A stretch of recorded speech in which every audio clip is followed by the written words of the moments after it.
சரி, ஆகமம்னா என்னன்னு தெரிஞ்சிருச்சு. ஆகமம் எங்கேருந்து வந்தது அப்படின்ற கேள்வியும் இருக்கு. ஆகமம்னாலே வந்ததுன்னு இன்னொரு பொருள். இந்த ஆகமம் எங்கிருந்து வந்தது?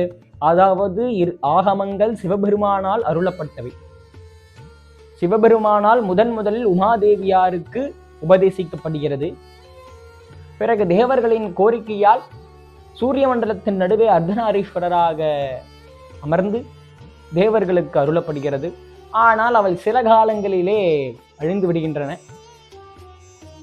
மீண்டும் உமாதேவியாருக்கு சிவபெருமானால் சந்திர மண்டலத்தின் நடுவே அமர்ந்து உபதேசிக்கப்படுகிறது. அப்ப அகத்தியர், உபமன்யு, பிரணவர், சதீசி போன்ற 66 ரிஷிகளுக்கும் உபதேசிக்கப்படுகிறது.